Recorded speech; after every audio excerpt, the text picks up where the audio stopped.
নমস্কাৰ এই মুহূৰ্তত দিবলৈ লৈছো আজি ৰাতিপুৱাৰ বহুকেইটা গুৰুত্বপূৰ্ণ খবৰ আজি হৈছে 23 ফেব্ৰুৱাৰী আৰু এনে ধৰণৰ খবৰসমূহ নিত চাবৰ বাবে চেনেলটো সাবস্ক্ৰাইব কৰি ভিডিঅ'টোত এটাকৈ লাইক কৰি দিয়ক দেহক দৰ্শকসকল আজি ৰাতিপুৱাৰ খবৰকেইটা আৰম্ভ কৰোঁ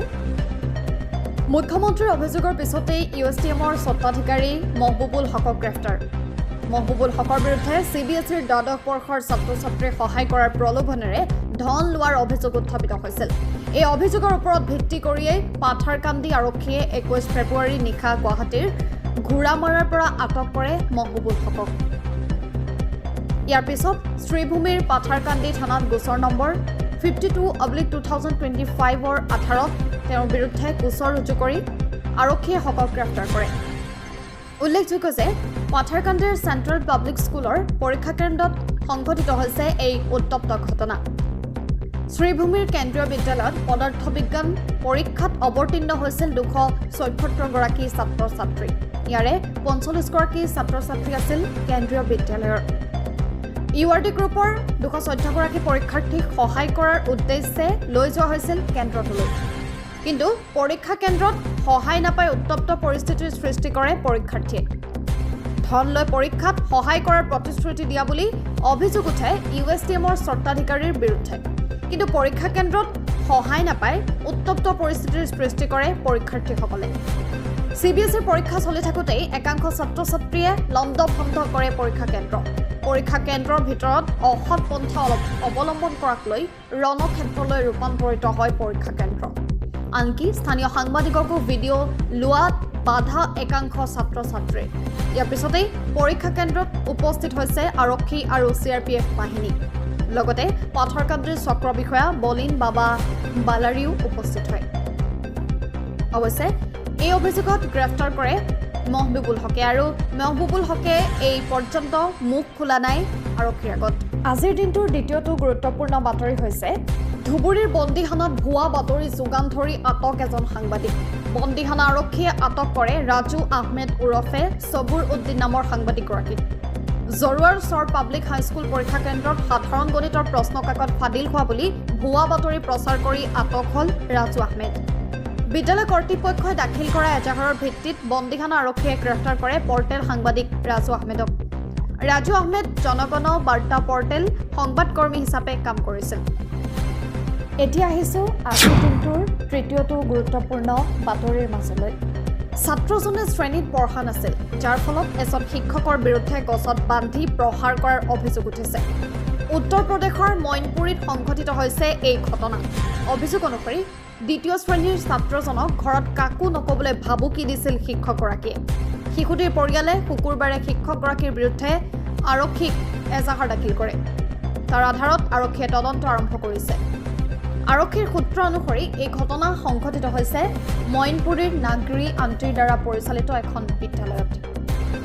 বিদ্যালয়খনৰ অধ্যক্ষ সুখবীৰ সিঙে এই ঘটনাৰ বিষয়ে একো নাজানে বুলি দাবী কৰে এই ক্ষেত্ৰত প্ৰয়োজনীয় পদক্ষেপ গ্ৰহণ কৰাৰ আশ্বাস দিয়ে ছাত্ৰজনৰ দেউতাকে কয় যে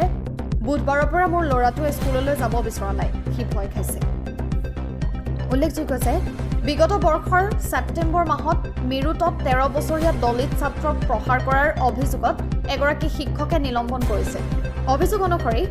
ক্লাছত ছাত্ৰগৰাকীক লাঠিৰে প্ৰহাৰ কৰিছিল সেই আঘাতৰ চিন তেওঁৰ মুখ আৰু পিঠিত আছিল এই বিষয়টো ছ'চিয়েল মিডিয়াত প্ৰকাশ পোৱাৰ পাছতেই আৰক্ষীয়ে ব্যৱস্থা ল'বলৈ বাধ্য হয় ছাত্ৰজনৰ পিতৃয়ে অভিযোগ কৰে যে প্ৰথম অৱস্থাত ভৱনপুৰ আৰক্ষী থানাই অভিযোগ ল'ব নিবিচাৰে পাছত শ্ৰেষ্ঠ আৰক্ষী অধীক্ষকৰ হস্তক্ষেপত তেওঁ থানাত এফআইআৰ দাখিল কৰে যোৱা 20 ফেব্ৰুৱাৰীত নগাঁও জিলাৰ ৰূপহী অঞ্চলত গণ আক্ৰমণৰ সন্মুখীন হয় ধুবুৰী লোকসভা সমষ্টিৰ সাংসদ ৰকিবুল হুছেইন আৰু তেখেতৰ পুত্ৰ তানজিল হুছেইন এই ঘটনাৰ পিছতেই আৰক্ষী থানাত এজাহাৰ দাখিল কৰে সাংসদ ৰকিবুল হুছেইনে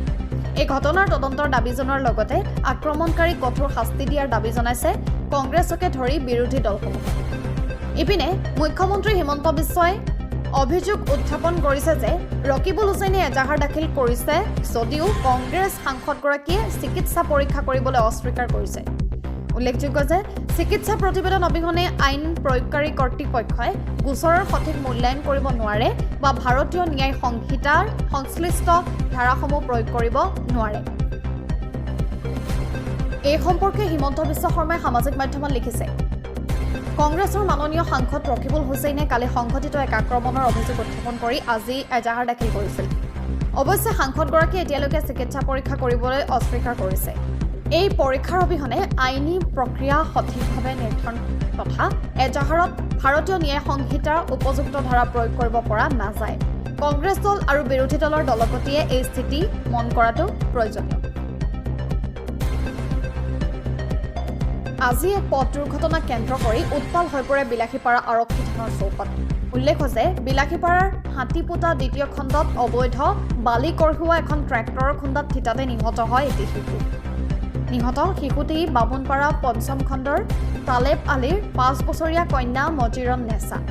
আনহাতে দুৰ্ঘটনা সংঘটিত কৰা ট্ৰেক্টৰখনৰ নম্বৰ হৈছে AS17C4794। ট্ৰেক্টৰখনে দুৰ্ঘটনা সংঘটিত কৰাৰ পাছতেই ঘটনাস্থলীৰ পৰা চালকগৰাকীয়ে পলায়ন কৰে।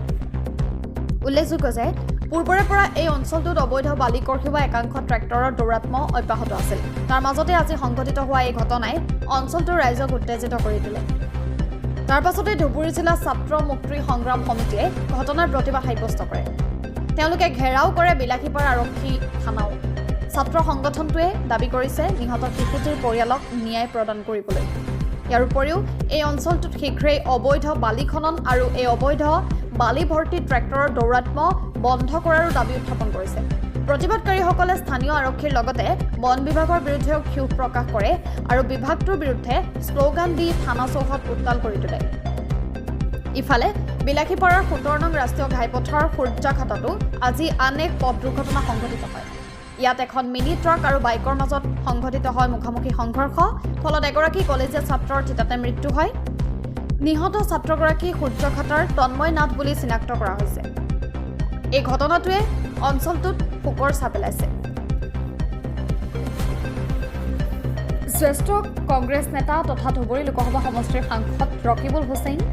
যুৱ কংগ্ৰেছৰ নেতা তানজিল হুছেইন আৰু সাংসদগৰাকীৰ নিৰাপত্তাৰক্ষীৰ ওপৰত দুৰ্বৃত্তই চলোৱা আক্ৰমণৰ সবল প্ৰতিবাদ সাব্যস্ত হয় ঢকুৱাখানাত।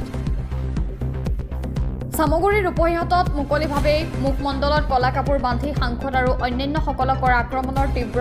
নিন্দা কৰি শনিবাৰে ঢকুৱাখানা ব্লক কংগ্ৰেছৰ উদ্যোগত সাব্যস্ত কৰা হয় প্ৰতিবাদ। ব্লক কংগ্ৰেছৰ কাৰ্যালয়ত ৰাজীৱ ভৱনৰ সন্মুখত ৰাজহুৱা প্ৰতিবাদ সাব্যস্ত কৰি ব্লক কংগ্ৰেছে উত্তাল পৰিৱেশৰ ঘোষণা কৰে। মুখ্যমন্ত্ৰী তথা গৃহ দপ্তৰৰ দায়িত্বত থকা হিমন্ত বিশ্ব শৰ্মাৰ আশীৰ্বাদ পুষ্ট হৈ নিৰ্বাচিত জনপ্ৰতিনিধিৰ লগতে নিৰাপত্তাৰক্ষীৰ ওপৰত পৰিকল্পিত আক্ৰমণ চলোৱা বুলি ব্লক কংগ্ৰেছে অভিযোগ উত্থাপন কৰি ৰাজপথৰ ওপৰত প্ৰতিবাদ সাব্যস্ত কৰে।